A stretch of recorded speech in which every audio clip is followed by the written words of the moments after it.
Assalamualaikum warahmatullahi wabarakatuh. Kali ini kita akan mempelajari materi materi akhir dari supply chain management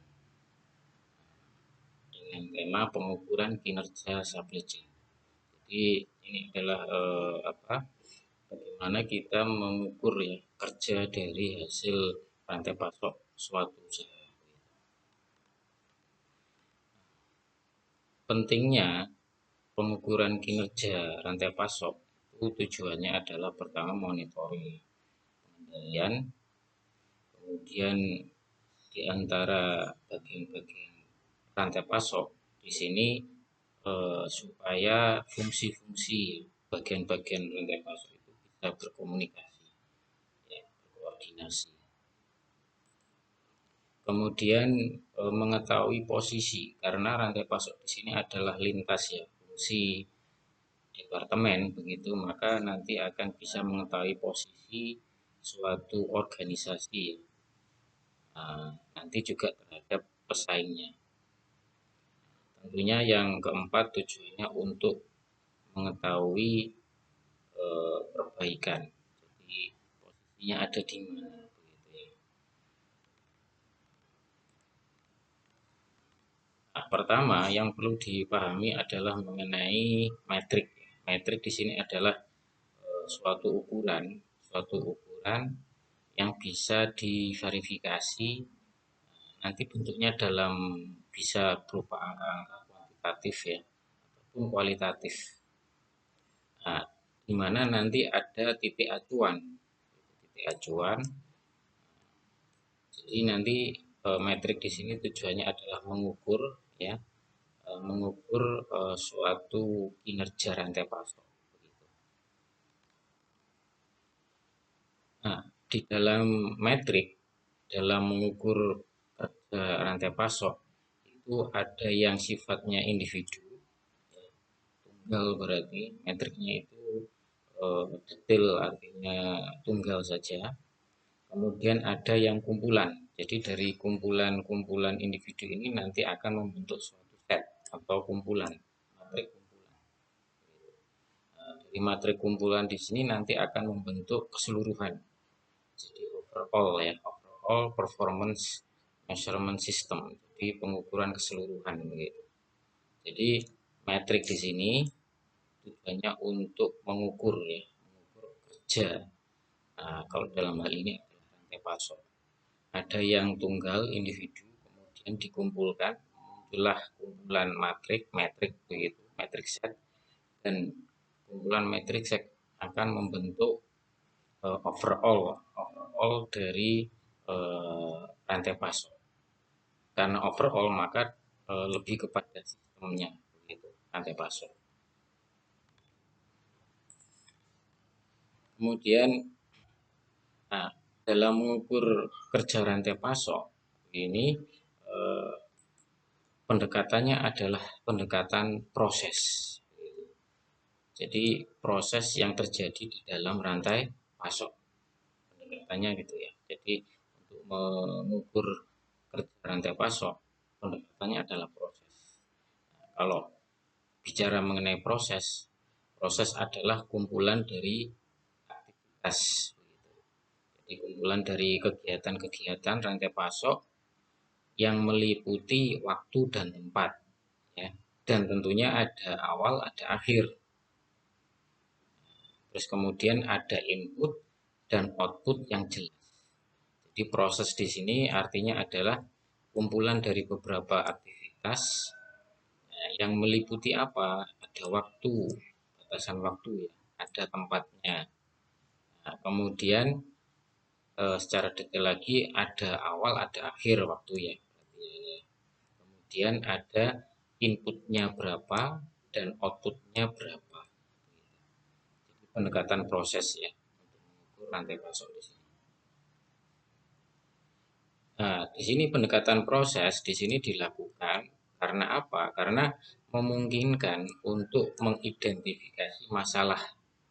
Gitu. Karena masalah dalam rantai pasok itu bisa diidentifikasi dengan mendekati prosesnya. Sehingga dengan bisa mengidentifikasi masalah, maka tindakan perbaikan itu bisa dilakukan. Sebagai contoh misalnya kalau di dalam rantai pasok manufaktur ya, contoh pendekatan prosesnya yakni di dalam manufaktur ya, pabrikasi begitu adalah contohnya di sini pendekatan kontrol, yakni statistik proses kontrol. Jadi di sini prosesnya mengamati kerjanya dari waktu ke waktu ya. Kemudian nanti akan diketahui mana yang berada di batas kendali begitu ya. Yang terkendali mana, yang tidak terkendali mana. Ini salah satu contoh ya, salah satu contoh.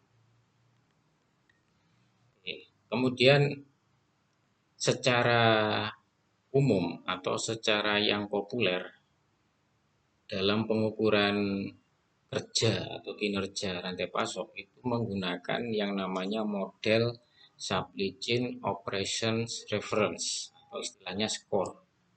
Supply Chain Operation Reference. Jadi model SCORE di sini dibuat ya atau diciptakan oleh suatu organisasi ya, namanya organisasi ini Supply Chain Council ya, SCC. Nah, dia membuat dan mengembangkan suatu model dalam mengukur rantai pasok, namanya model SCORE. Nah, model SCORE di sini berkembang terus ya, berkembang terus. Nanti akan kita pelajari ya, model ini dan contohnya.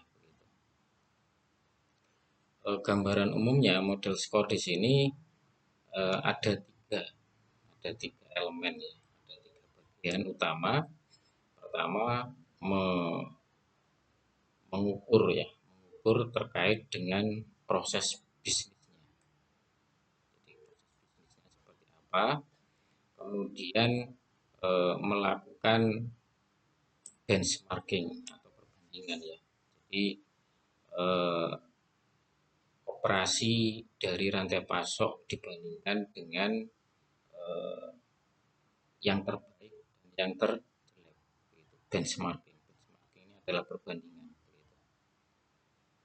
Kemudian yang ketiga elemennya terkait dengan pengukuran proses antar bidang fungsi. Jadi nanti ada departemen ya di dalam rantai pasok di situ atau istilahnya lintas fungsi ya, di dalam rantai pasok. Nah, di sini diukur. Gitu. Jadi nanti ini lengkap ini. Model SCORE di sini lengkap. Nanti ada gambaran yang jelas. Coba kita akan hitung ya, atau perhitungan di dalam model SCORE di sini.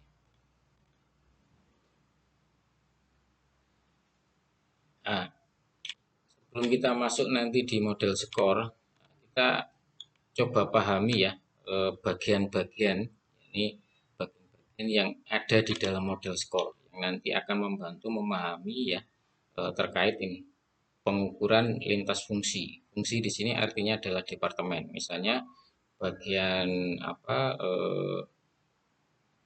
bagian pembelian, pengadaan, kemudian bagian produksi manufaktur ya, kemudian bagian distribusi ya, dan lain sebagainya. Nah, ini lintas fungsi.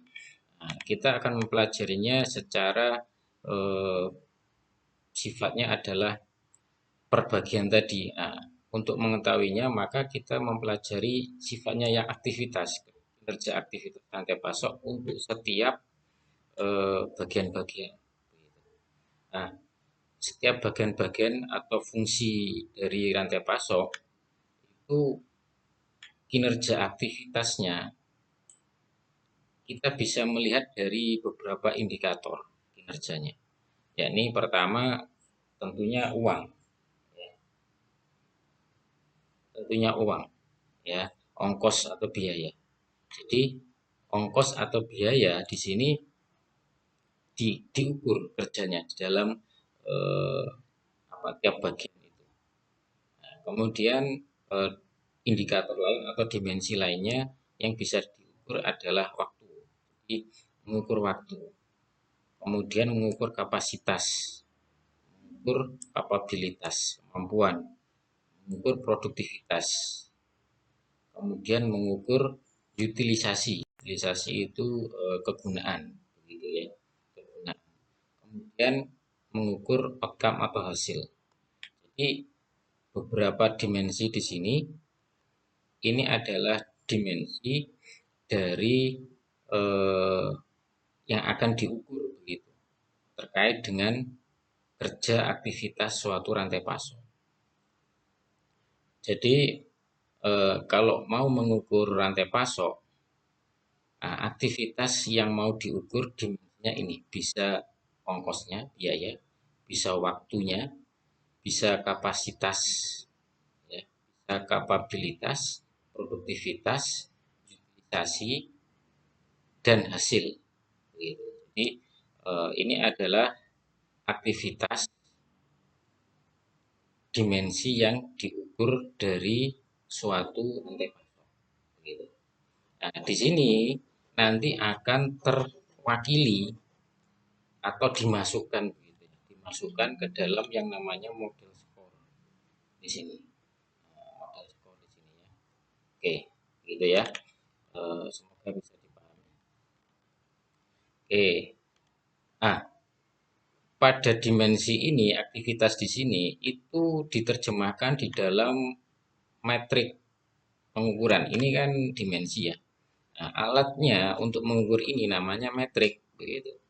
Untuk yang sifatnya tunggal, nah, itu namanya metrik individu. Ya. Nah, nanti kalau sifatnya kumpulan dari individu, namanya metrik set atau kumpulan metrik. Nah, metrik individu ini bisa mengukur aktivitas ini. Jadi dimensi-dimensi di sini. Oke, sebagai contoh di sini, Nah, di sini dibuat semacam tabel begitu ya. Nah, tabel di sini variabelnya ini ya. Jadi variabel dari pengukuran aktivitas di rantai pasok ini. Ya, contohnya ini ya, 1 sampai 13. Oke.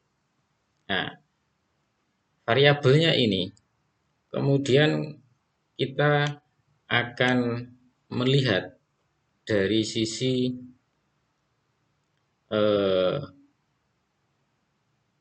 tujuannya apa.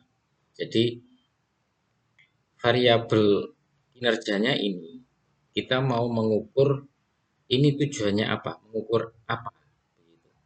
Nah, sebagai contoh, misalnya delivery performance, artinya pengiriman ya, kinerja pengiriman. Nah, di sini yang diukur adalah terkait dengan kehandalannya, reliability. Artinya deliverynya gimana, kehandalannya.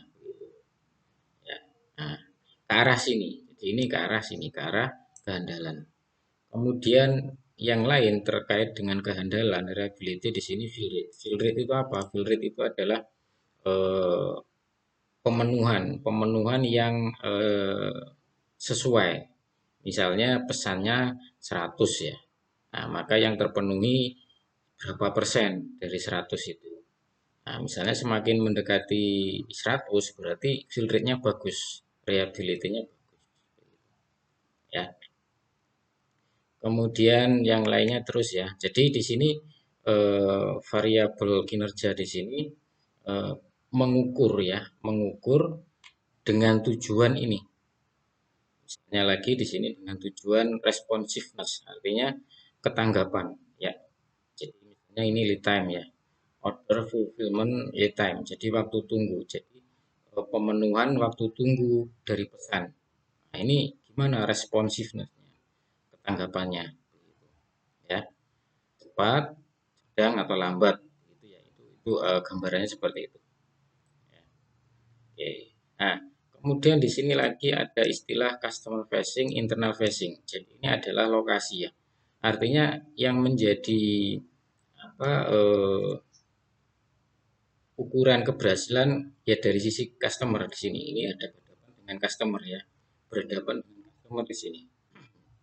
Misalnya di sini order fulfillment time ini berhadapan dengan customer. Gitu. Nah, kemudian yang berhadapan dengan internal artinya di sini terkait dalam internal perusahaan, internal facing. Sebagai contoh, supply chain response time. Response time di sini adalah misalnya ada perbaikan, ada apa suatu produksi misalnya ya, produksi itu selesainya itu waktunya bagaimana ya. Nah, di sini terkait dengan internal perusahaan di situ. Jadi mengukurnya ya di dalam perusahaan tersebut ya, facing. Facing itu berhadapan di dalam internal perusahaan ya. Oke. Nah, sebagai contoh misalnya kita mau menghitung ini ya, kinerja variabel yang nomor 11 sama 12. Cash to cash cycle time ini adalah waktu ya, waktu terciptanya uang gitu. Jadi di sini seberapa lama waktu dari barang ya, produk kemudian menjadi uang. Nah, ini cash to cash cycle time kinerjanya ya. Di sini berhadapan artinya ukurannya ada di dalam internal perusahaan, mengetahuinya ada di dalam internal perusahaan. Nah, ini terkait dengan aset ya. Karena apa? Di sini kan ada barang persediaan begitu, kemudian diproduksi menjadi produk jadi ya, kemudian dijual menjadi uang, cash to cash cycle time. Nah, waktu siklusnya berapa lama dari barang persediaan bahan begitu menjadi uang. Nah, ini terkait dengan mengukurnya ada di dalam perusahaan. Kemudian yang kedua di sini inventory days of supply. Nah, inventory days of supply di sini adalah pasokan persediaan tiap harinya. Artinya bagaimana pasokan jumlah dari persediaan itu tiap harinya. Ini terkait di dalam aset ya, aset internal ya. Jadi ini nanti coba kita contohnya ya, ada contohnya. Jadi gambarannya adalah kinerja dari rantai pasok itu diukur melalui metrik. Metrik di sini banyak ya, banyak macamnya di sini. Di sini meliputi berhadapan dengan konsumen juga ada di dalam perusahaan. Yang diukur apa? Yang diukur ya ini reliabilitasnya, responsif, nah flexibility-nya, cost-nya, kemudian aset. Nah, ini penjelasannya seperti itu. Oke, contoh ya, contoh dari metrik ya, dengan variabel cash to cash cycle time. Oh ini ya, inventory days of supply. Saya singgung, ini adalah lamanya atau rata-rata ya, kita buat rata-rata begitu, dibuat rata-rata dalam hari bagaimana perusahaan itu bisa bertahan dengan jumlah persediaan yang dimiliki. Artinya bisa beroperasi, berproduksi begitu, misalnya ini pabrik ya, bisa beroperasi, berproduksi itu berapa lama dengan adanya persediaan itu. Jadi berapa lama rata-rata hari bisa berproduksi ya, bisa bertahan untuk berproduksi. Itu kalau pabrik perusahaan ya, maksudnya pabrik perusahaan. Tapi kalau misalnya suatu distributor agen ya, berapa lama dia mampu memenuhi permintaan, misalnya toko ya, agen gitu, berapa lama mampu memenuhi permintaan dari konsumen, berapa lama dalam hari ya. Nah, itu namanya inventory days of supply. Nah, di sini dalam hal ini kriterianya semakin pendek, artinya semakin pendek harinya berapa lama itu semakin bagus. Kenapa? Karena artinya barang yang ada di situ itu cepat habis. berputarnya cepat, cycle time-nya cepat. Nah, itu menunjukkan nilai kinerjanya semakin bagus. Semakin pendek inventory days of supply, maka kinerjanya semakin bagus. Asetnya itu berputar dengan Oke, contohnya ya, misalnya di sini perhitungannya begini. Perusahaan memiliki barang produk ya, komponen 150 unit. Nah, ini rata-rata menyimpan, begitu ya, rata-rata menyimpan. Kemudian dalam 1 tahun, jadi semua kita harus informasinya ada ya. Misalnya dalam 1 tahun itu rata-rata, kita bicara rata-rata ya, 4.000 unit, gitu. Nah, kemudian hari kerja itu 250 hari, gitu kan. Nah, maka eh,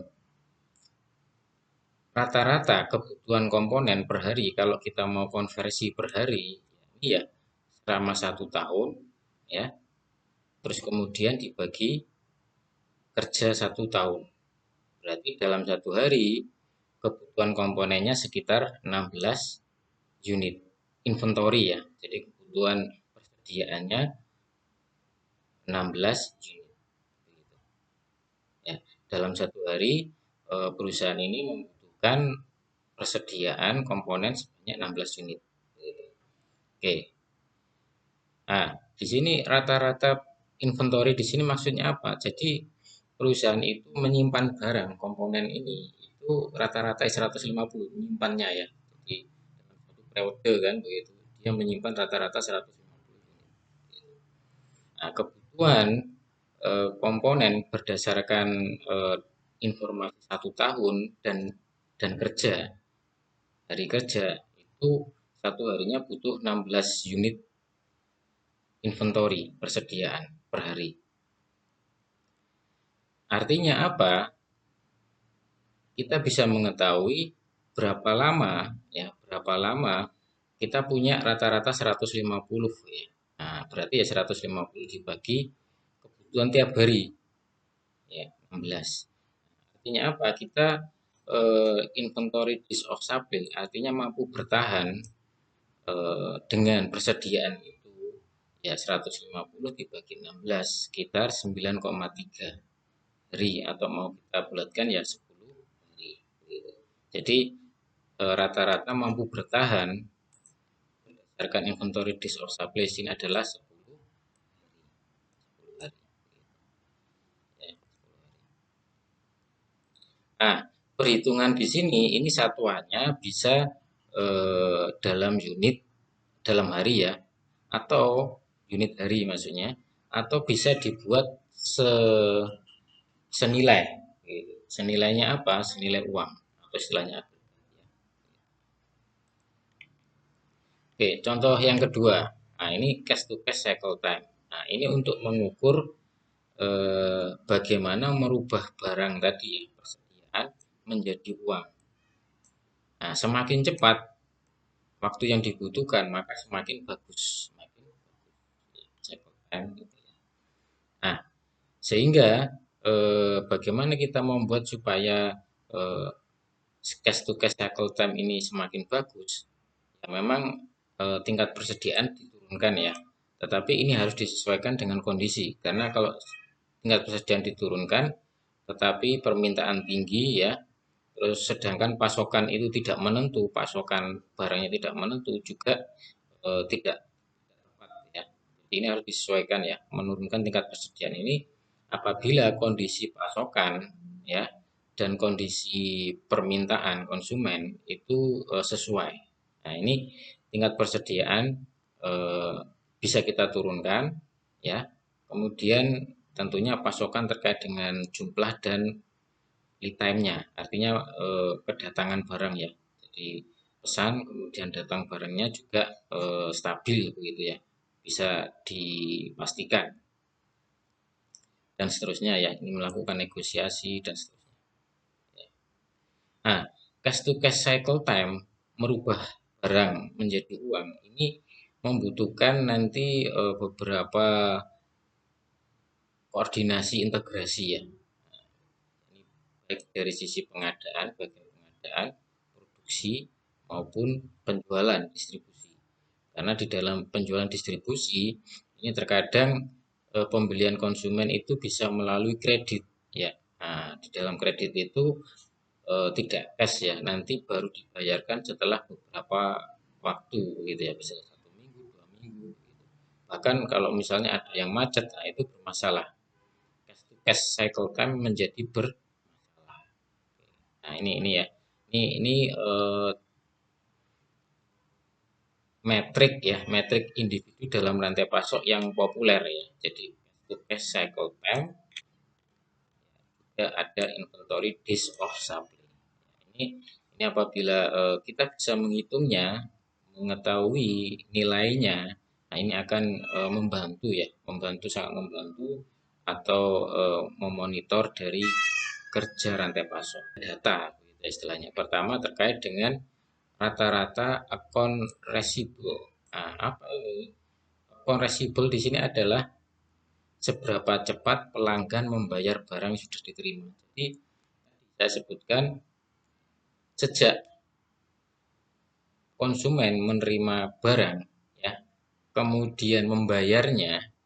Nah, itu kan ada yang cash langsung dibayar, ada yang kredit begitu. Nah, di sini rata-rata berapa lama waktunya? Nah, ini perlu diketahui.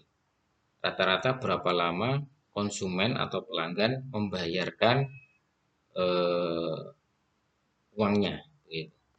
Kemudian juga ada yang perlu kita ketahui komponen rata-rata account payable.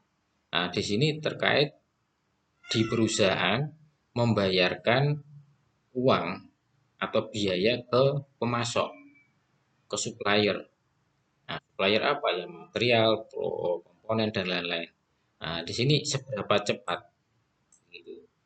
Nah, di sini kalau account receivable ini terkait pemasukan ya, pemasukan dari konsumen. Kalau payable ini terkait dengan pengeluaran dibayarkan ke pemasok. Komponen yang ketiga, kita harus tahu rata-rata persediaan. Rata-rata persediaan yang punya atau dibuat itu berapa.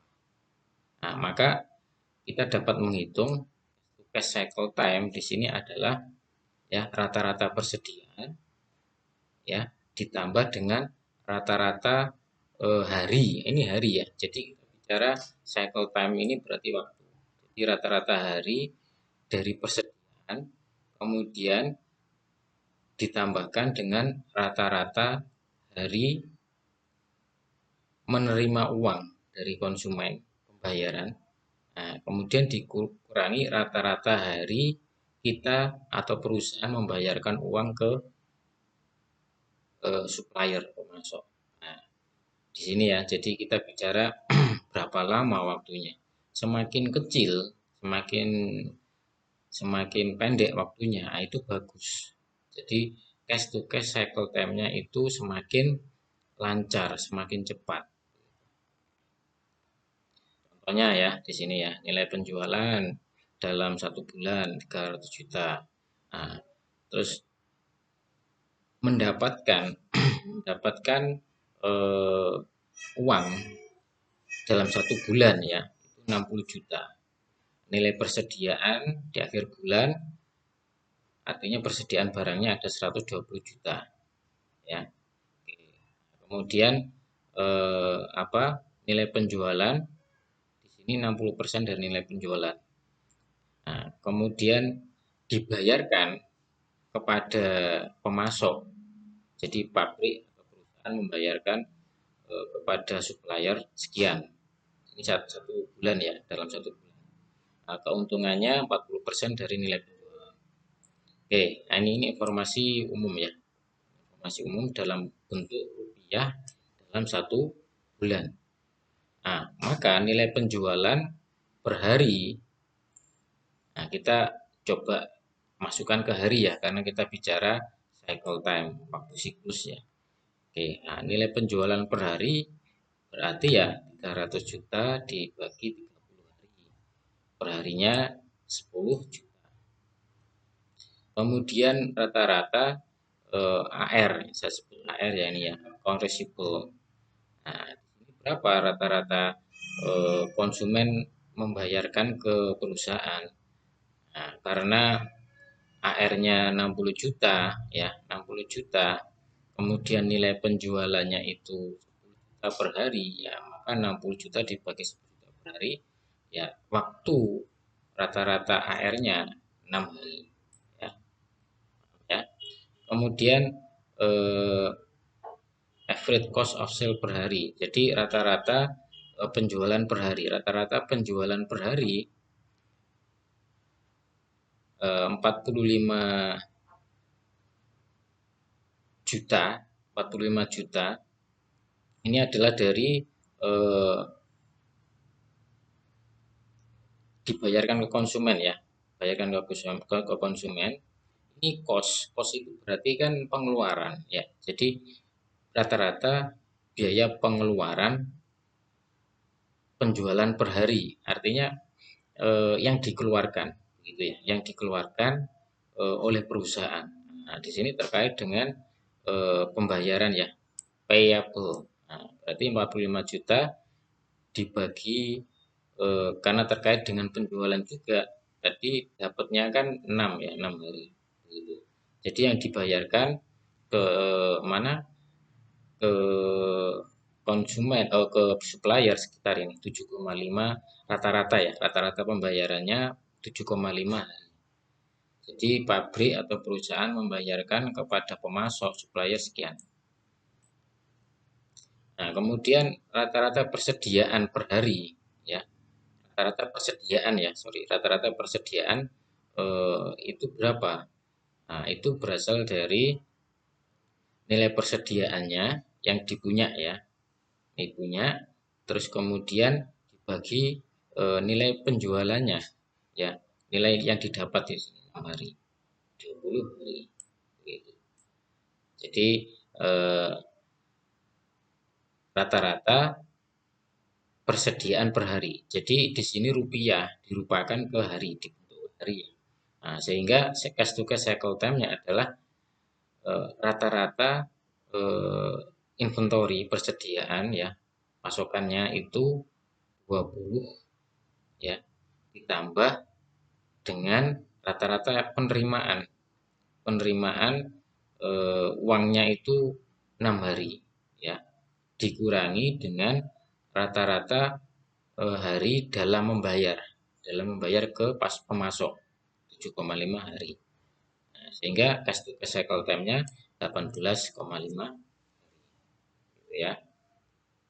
Oke, harapannya bisa dipahami, nanti pelan-pelan ya ini dipahami. Saya pikir ini hanya semacam logika ya. Jadi di sini poin pentingnya ada 3 komponen. Komponen pertama adalah AR di sini ya. Rata-rata account receivable-nya berapa hari. Kemudian komponen yang kedua adalah rata-rata pembayaran payable kepada pemasok. Nah, di sini kita bisa mendekatinya dengan rata-rata biaya penjualan per hari. Dari mana? Ya dari nilai yang harus dibayarkan, ke konsumen, ke pemasok ya. Nah, dibagi dengan rata-rata yang diterima. Begitu. Kenapa? Ya karena kita perusahaan mau membayarkan kepada pemasok ya setelah mendapatkan uang dari konsumen, dari pelanggan. Nah, itu pendekatannya seperti itu, dilakukan ke harian. Kemudian rata-rata komponen ketiga inventorinya berapa hari, rata-rata inventori berapa hari, ya kita memiliki nilai persediaan itu berapa rupiah, ya dibagi dengan rata-rata dari kita mendapatkan uang dari pelanggan itu berapa hari, berapa rupiah per hari, ya pelan-pelan dipahami ya, ini hanya logika. Cash to cash cycle time semakin cepat semakin bagus kinerjanya, artinya begitu ya. Oke, baik. Nah, selanjutnya benchmarking kinerja. Jadi benchmarking di sini adalah juga bagian dari kita mengukur kinerja rantai pasok. Nah, benchmarking di sini di dalam model skor itu juga dimasukkan ya di dalam model skor. Jadi kita bicara model skor ya. Model skor itu meliputi keseluruhan. Jadi ada eh, metrik individu di sini, aktivitas di sini, yang sudah kita bahas tadi ya. Dari sini dimasukkan di dalam model skor. Kemudian juga ada benchmarking di sini. Ada unsur pembanding ya, kinerja pembanding dari perusahaan yang best class gitu ya. Jadi di dalam kategori misalnya perusahaan manufaktur best class-nya apa, perusahaan distributor best class-nya apa, begitu. Nah, nilainya berapa begitu ya, kinerjanya. Nah, itu sebagai pembanding. Oke, kemudian kalau misalnya kita sudah mampu membuat atau mengukur kinerja rantai pasok misalnya dengan model skor. Nah, itu kita bisa tahu kondisinya bagaimana, kondisi aktualnya itu bagaimana, kondisi sekarangnya bagaimana yang sudah didapatkan atau dilakukan.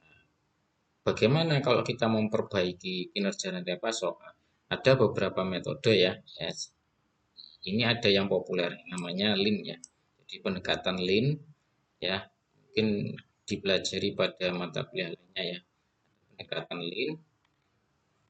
Kemudian ada lagi pendekatan untuk memperbaiki dengan menggunakan Six Sigma gitu ya. Dan bahkan ada yang keduanya, hubungan keduanya, namanya Lean Six Sigma. Ini kalau nanti tertarik ya untuk menggunakan ini silakan dalam penelitiannya Lean Six Sigma. Oke, kembali lagi, tapi sebelum tahapan perbaikan kinerja rantai pasok, tentunya kita harus bisa paling tidak mengukur kinerja rantai pasok misalnya dengan menggunakan model skor. Karena model skor ini supply chain operation reference itu meliputi keseluruhan ya. Nah, ini langsung saja. Jadi ini tadi penjelasan, ini kan ada beberapa file ya yang saya sampaikan. Di sini nilai atau isinya itu seperti yang saya ungkap tadi ya. Nanti silakan dibaca ya pelan-pelan ya. Ini ada metrik itu apa, kemudian struktur matrik itu ada 3 ya. Jadi bisa individu, bisa kumpulan, bisa overall keseluruhan. Ya. Kemudian di sini ada pendekatan proses yang saya sebut tadi. Pendekatan proses itu meliputi eh, apa dari lintas bagian begitu ya, lintas fungsi dari waktu ke waktu. Nah, ini nanti kita bisa pahami melalui model skor ya. Proses ini bisa melalui model skor. Nah, di sini model menggunakan skor. Ini nanti kita coba ya pelajari. Model skor di sini tadi sudah saya sampaikan ada 3 kelompok. Yakni kita menilai bisnis prosesnya, kemudian pembandingnya, benchmarking, kemudian kita mengukur proses measurement. Ya, proses measurement ini salah satunya sudah kita lakukan tadi melalui metrik individu ya, misalnya cash to cash cycle time ya. Kemudian ada inventory display gitu kan. Nah, ini ya. Nah, pengukuran proses pengukuran di sini tadi, nah ini yang lengkap ini di sini. Nah, ini mengukur diukur semua nih di dalam eh, model skor di sini. Oke, nah model skor di sini karena pendekatan proses ya, maka dia meliputi 5 proses inti. Ya, jadi poinnya di sini, poin utamanya di sini. Ada plan, ada source, ada make, ada deliver, ada return. Nah, plan itu apa? Ya, ini merencanakan kebutuhan pengadaan produksi dan pengiriman. Source itu apa? Proses pengadaan. Make itu apa? Proses mentransformasi bahan baku komponen menjadi produk yang diinginkan pelanggan. Deliver itu apa? Yakni memenuhi permintaan ya barang jasa, bukan jasa ya. Jadi kita tidak hanya apa namanya di rantai pasok itu bukan hanya barang fisik tapi juga jasa. Kemudian return ini pengembalian atau menerima pengembalian produk. Nah, ini adalah proses inti. Jadi plan, source, make, deliver, return. Ini proses inti yang nanti tercakup di dalam model score di sini, yang akan dinilai, diukur kinerjanya. Oke, nah ini proses intinya. Kemudian ada 3 hierarki. Hierarki itu tingkatan ya. Nah, ada level 1, level 2, level 3. Begitu. Nah, level 1 tadi ini proses inti ini level 1. Level 2 itu berada di bawahnya di sini berarti ya. Ya, berada di bawahnya. Nah, ini bisa sekitar 30 proses inti. Jadi memang lengkap ya model score itu. Nah, 30 proses inti ya. Kemudian level yang 3. Nah, itu di bawahnya level 2 ini. Jadi kalau mau digambarkan seperti ini. Nah, ya jadi ini proses inti, proses 1, ini proses 2 ya. Terus di sini proses bawahnya. Ini proses yang ketiga gitu ya. Oke. Sebelum nanti kita masuk contoh, maka kita harus paham dulu istilah konsep di dalam model score supaya bisa mempelajari ya. Dan ini model score ini apabila bisa menerapkan itu sangat membantu ya dalam suatu rantai pasok perusahaan atau usaha. Ya, apabila bisa menerapkan, maksudnya bisa melakukan pengukuran. Gitu ya. Oke. Nah, tadi sudah saya singgung di sini yang diukur itu apanya, tujuannya apa yang diukur. Tadi ya, di sini ya reliability, responsiveness, flexibility, cost, asset ya itu yang mau diukur. Ya, supply chain reliability terkait dengan kehandalan, supply chain responsiveness terkait dengan kecepatan waktu respon perusahaan, supply chain flexibility terkait dengan fleksibilitas adaptasi dalam menghadapi perubahan, supply chain cost terkait biaya-biayanya, ya efisiensi aset, aset ini yang dimiliki ya, barang-barang, uang dan lain sebagainya yang dimiliki. Bagaimana pengelolaan asetnya berkaitan dengan nilai suatu barang. Kenapa? Karena perusahaan itu pasti memiliki aset. Kalau misalnya asetnya ini tidak dikelola dengan baik, maka ya akan rugi. Nah, contohnya mengukur aset di sini bisa cash to cash cycle time, bisa inventory days of supply, gitu kan? Nah, jadi ini mulai pelan-pelan ya kita cek atau kita lihat di dalam model score di sini supply chain operation reference. Di sini tujuannya ini mengukur 5 5 ini 5 bagian gitu ya, atau 5 wajah ya. Nah, wajahnya ini terkait atau berhadapan dengan konsumen atau pelanggan atau berhadapan di dalamnya di dalam perusahaan ya. Itu. Nah, kita coba. Nah, ini ya. Ini detailnya lagi. Tadi di gambar ini ya. Nah, ini ya. Nah, di sini berhadapan dengan siapa? Atributnya tadi kan misalnya kehandalan ya.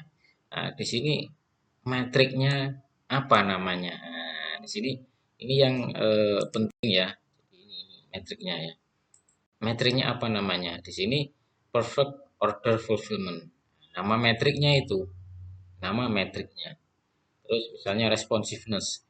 Ini metriknya apa namanya? Order fulfillment cycle time. Ini nama metriknya, nama alatnya, begitu kan?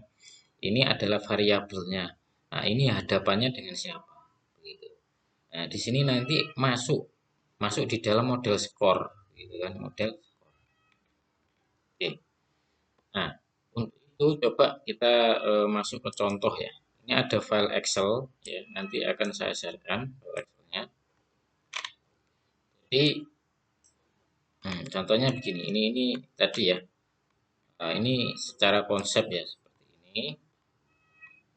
Nah, tadi ya reliability di sini ada variabel yang diukur ya, reliability, responsiveness, agility. Nah, agility tadi itu ya. Agility itu flexibility sama ya. Agility, flexibility itu sama ya, adaptasi. Kemudian cost asset ya, sama ya.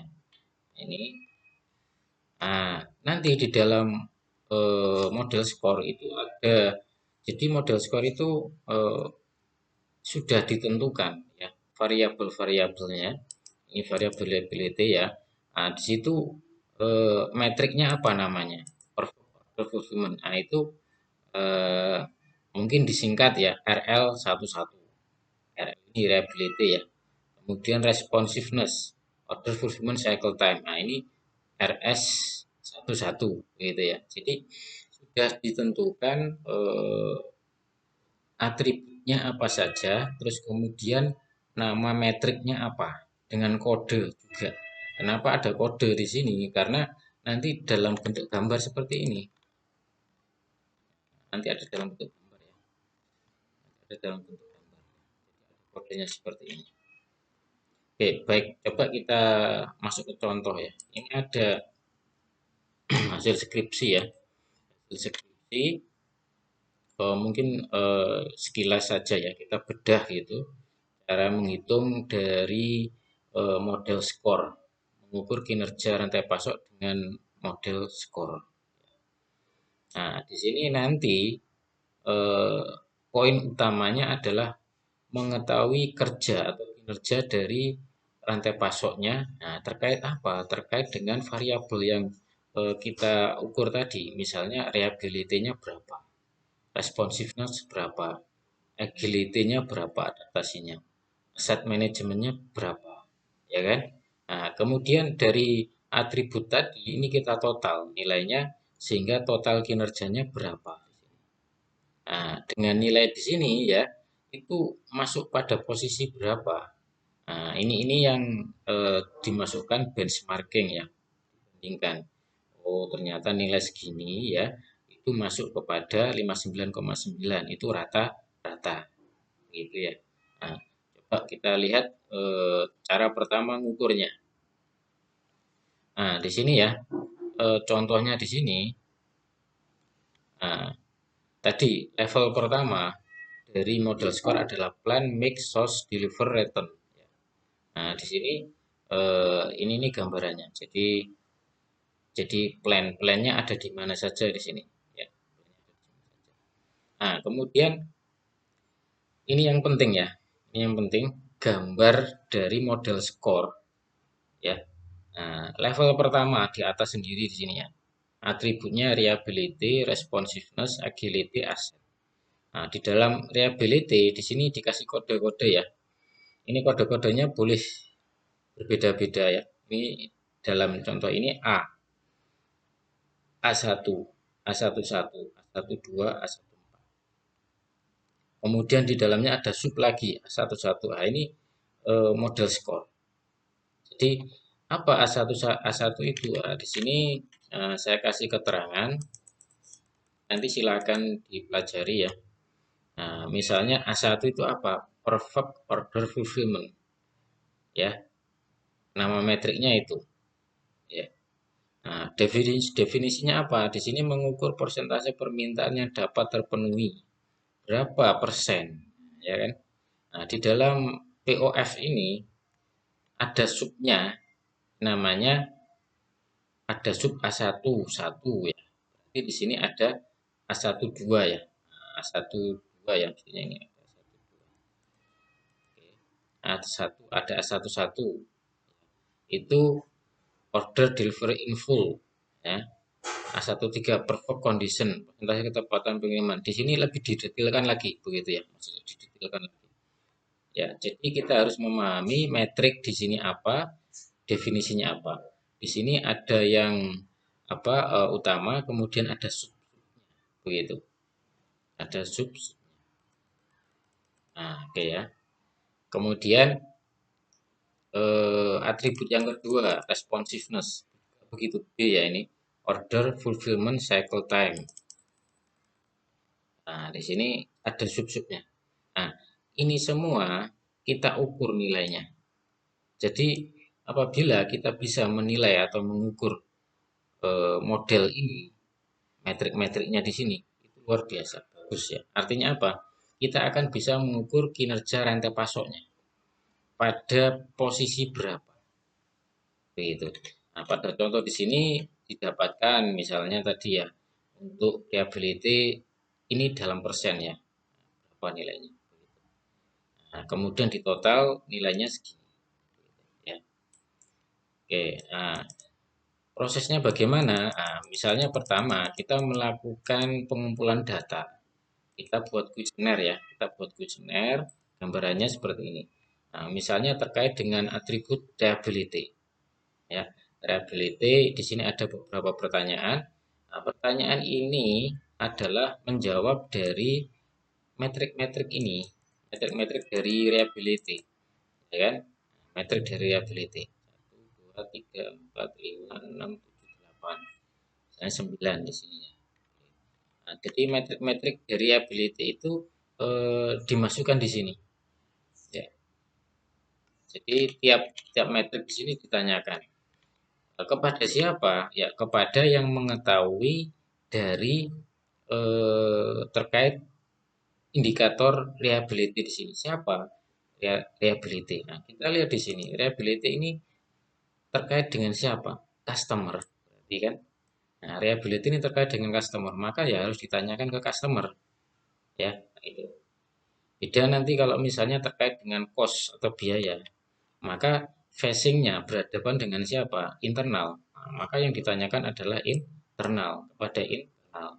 Ya, gitu ya. Ini skornya berapa? Kemudian kita jumlahkan untuk masing-masing indikator di sini. Sampai di sini ya ini. Nah, setelah kita jumlahkan ya, tentunya nanti kita akan mendapatkan suatu nilai atau skor, begitu ya. Nilai skor, nah di sini ya. Nah, nilai skor, nilai skor di sini ya, dimasukkan di sini. Nanti untuk lengkapnya ada jurnal ya, filenya juga akan saya sharekan supaya lebih paham. Kemudian, nah, setelah kita mendapatkan nilai skor dari kerja perusahaan ini ya, ini skornya berapa ya. Kemudian kita bandingkan dengan kondisi terbaik sama terburuk begitu ya. Nah, kondisi terbaik sama terburuk itu eh, adalah benchmarkingnya benchmarkingnya atau ya situasi benchmarkingnya. Untuk mendapatkan apa? Untuk mengetahui nilainya ada di mana posisinya. Oke, baik ini gambaran umum ya, gambaran umum. Nanti kalau mau mempelajari lebih detail, karena ini akan bagus ya kalau misalnya dipakai untuk suatu skripsi, skripsi akan bagus. Nah, nanti bisa eh, lebih detailnya pada jurnal ya, file jurnal yang akan saya lampirkan ya. Oke, nah kemudian dari nilai di sini ya, nilai di sini nanti kita akan mengetahui apa bobotnya gitu. Tadi variabelnya kan ada 5, ada 4 ya, ada 4, yakni reliability, responsibility, sama asset ya, asset management. Ya, ada 4 ini yang diukur ya. Nah, ya. Nah, itu bobotnya ini 24, 21, 19, 20 dari mana? Dari total jawaban di sini. Nah, di sini ya. Ini totalnya. Kemudian dibuat bobot. Ya, totalnya ini dibuat bobot berapa persen gitu kan. Oke. Nah, kemudian bobotnya di sini ya. Nah, khusus untuk agility, ini ada 3 sub ya yang mau dicek ya di sini. Karena dia mau fokuskan agility ini, nah, maka agility di sini diper apa dibuat detail. Jadi misalnya di sini agility kan 0,226 ya. Jadi bobot agility 0,226. Oke. Nah, ini dikalikan untuk totalnya ini. Agility di sini Kan ada 3, 13, 14, 12 dari mana? Dari sini. Skornya gelita ini kan gelita di sini kan gelita di sini. 14, 12 ya.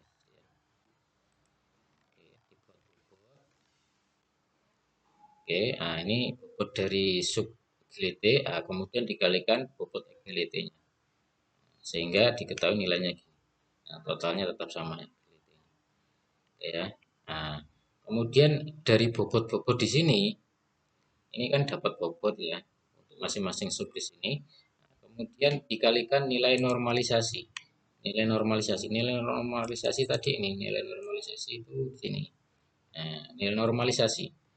Kenapa kita butuh nilai normalisasi? Nilai normalisasi di sini karena satuannya beda ya di sini ya. Ada persen, ada hari, ada bulan, ada persen, hari gitu ya. Bagaimana kita mengukur semuanya ini menjadi satu nilai yang sama. Nah, maka ya kita buat normalisasi atau standar gitu kan. Nah, nilai standar normalisasi di sini pertama kita ukur nilai aktualnya. Nilai aktualnya di sini mengarah kepada pengukuran metrik individu tadi.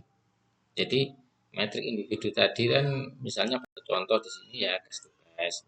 Ini kita hitung manual di sini itu. Nah, kayak gini ya. Ini berapa persen? Ini kalau case to case ini kan hari ya. Tapi kalau dalam apa perfect order fulfillment ini adalah persentase. Artinya misalnya dari 100 pengiriman tadi ya itu cuma 91 yang terpenuhi ya kan.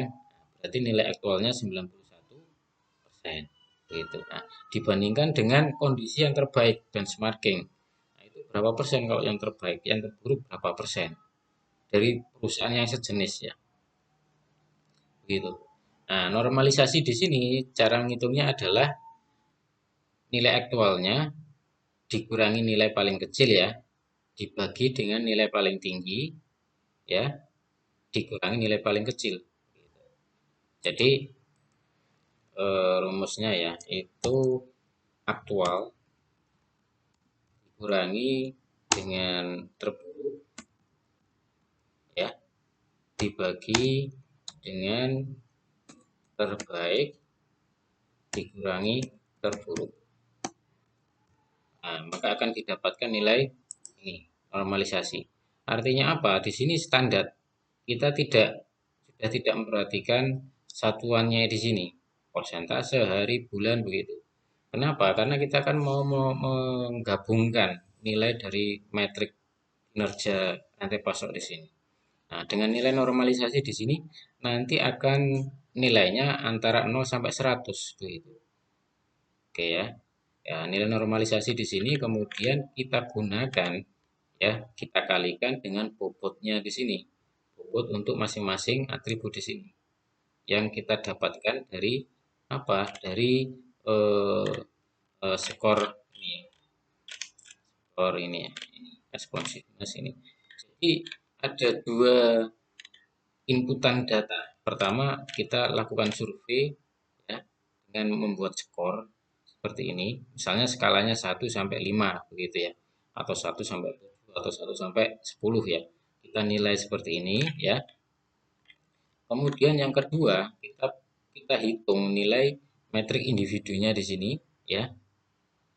Ya, kita hitung nilai metrik individunya di sini berdasarkan kondisi kenyataan. Nah, kondisi kenyataannya ya misalnya tadi kalau perfect order fulfillment-nya misalnya dari 100 pengiriman itu yang terrealisasi dengan penuh itu 91. Berarti ya 91%. Nah, maka kita harus mengetahui definisi untuk menghitung nilai aktualnya kita harus mengetahui definisi dari metrik itu. Misalnya ini kan tadi perfect order fulfillment ya ini mengukur persentase permintaan yang dapat terpenuhi ya. Artinya kan persentase. Ini definisinya harus kita pahami dan kita hitung nilai aktual yang dilakukan oleh suatu perusahaan terhadap metrik di sini. Jadi ada dua sumber datanya. Pertama kita melakukan survei dengan skor 1 sampai 5 misalnya untuk masing-masing indikator di sini. Kedua, kita menghitung nilai metriknya. Bentuknya seperti ini. Nah, nilai metrik, nilai skornya itu nanti akan kita dapatkan nilai bobot ya. Bobot tadi ini masing-masing atribut ya, bobotnya di sini. Nah, kemudian nilai aktual kinerja dari dari masing-masing metrik tadi itu kita buat normalisasi nilai aktual di sini. Kenapa normalisasi? Tadi karena satuannya beda-beda di sini. Satuan persentase, hari, bulan, itu kita buat dalam 0 sampai 100 nilainya kita normalisasi. Baru kemudian kita kalikan untuk mendapatkan nilai skor performanya, kinerjanya. Normalisasi kalikan bobot ya. Untuk masing-masing variabel di sini atribut. Ya, sehingga kita totalkan setelah kita kalikan ini ya. Kita jumlahkan skornya ini 59,21 ya. Ini kita dapatkan skor dari kinerja rantai pasok perusahaan ini. Nah, di mana secara detail untuk masing-masing variabel ini. Jadi misalnya ya, untuk kinerja reliability rantai pasoknya itu 19,74. Di mana nilai terbaik dari pembobotan di sini 28,6. 8,6 ya, 8,6. Nah, di sini ini benchmarking. Saya bilang tadi benchmarking di sini nilainya berapa? Nilai perusahaan yang terbaik itu untuk reliability-nya itu berapa? Begitu. Ya. Nah, kemudian kita bisa bandingkan selisihnya di sini berapa? 8,86 ya. Dari yang base. Artinya kita bandingkan kerjanya reliability perusahaan ini sekarang 19,74. Nah, best practice atau perusahaan terbaik itu reliability-nya sekian, 28,6. Artinya ada selisih ya, 8,86 yang harus dikejar untuk mendapatkan best sebutan best terbaik gitu terkait dengan reliability. Nah, ini nanti mau diperbaiki di sini ya reliability-nya ya. Kemudian responsiveness-nya juga. Nah, best in class responsif itu 25. Artinya ada selisih ini yang harus diperbaiki 16 ke 25. Agility juga begitu. Jadi mengetahui posisi dan kemudian dibandingkan dengan best in class. Nah, itu mau diperbaiki selisihnya berapa. Nah, itu manfaat yang harus dilakukan, didapatkan dari model skor. Pelajari lebih lanjut apabila ada pertanyaan nanti silakan bertanya. Nanti juga akan saya lampirkan ya contoh ya. Ini tadi contoh satu ya yang saya bahas sekilas ya. Itu contoh satu ini jurnal ya. Nanti silakan dipelajari lebih lanjut apabila ini. Oke, baik. Mungkin ini ya yang saya sampaikan untuk pertemuan ini. Akhir kata, wassalamualaikum warahmatullahi wabarakatuh.